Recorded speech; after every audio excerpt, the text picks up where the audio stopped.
नमस्कार दोस्तों, कैसे हैं आप सभी।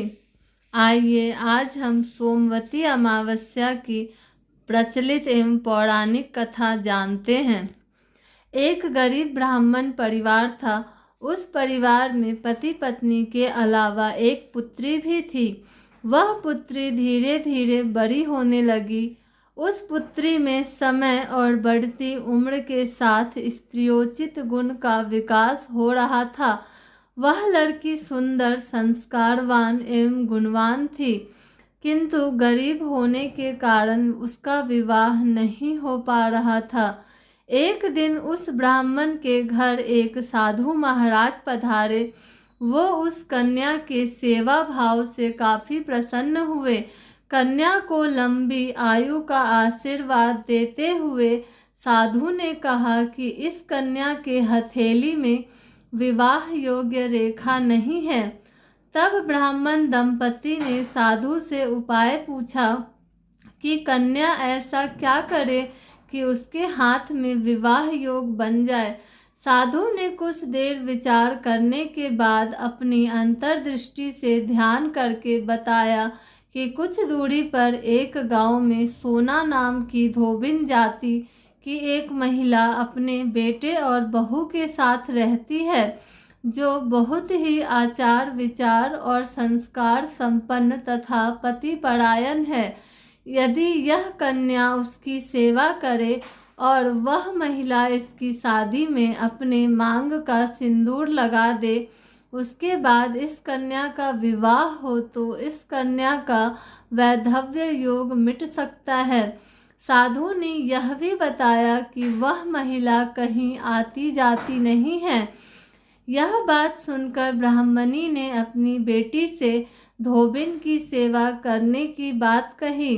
अगले दिन कन्या प्रातः काल ही उठकर सोना धोबिन के घर जाकर साफ सफाई और अन्य सारे काम करके अपने घर वापस आ जाती। एक दिन सोना धोबिन अपनी बहू से पूछती है कि तुम तो सुबह ही उठकर सारे काम कर लेती हो और पता भी नहीं चलता। बहू ने कहा, माँ जी, मैंने तो सोचा कि आप ही सुबह उठकर सारे काम खुद ही खत्म कर लेती हैं, मैं तो देर से उठती हूँ। इस पर दोनों सास बहू निगरानी करने लगी कि कौन है जो सुबह ही घर का सारा काम करके चला जाता है। कई दिनों के बाद धोबिन ने देखा कि एक कन्या मुंह अंधेरे घर में आती है और सारे काम करने के बाद चली जाती है। जब वह जाने लगी तो सोना धोबिन उसके पैरों पर गिर पड़ी। पूछने लगी कि आप कौन हैं और इस तरह छुपकर मेरे घर की चाकरी क्यों करती हैं। तब कन्या ने साधु द्वारा कही गई सारी बात बताई।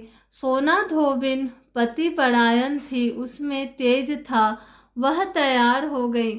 सोना धोबिन के पति थोड़ा अस्वस्थ थे। उसने अपने बहू से अपने घर लौट आने तक घर पर ही रहने को कहा।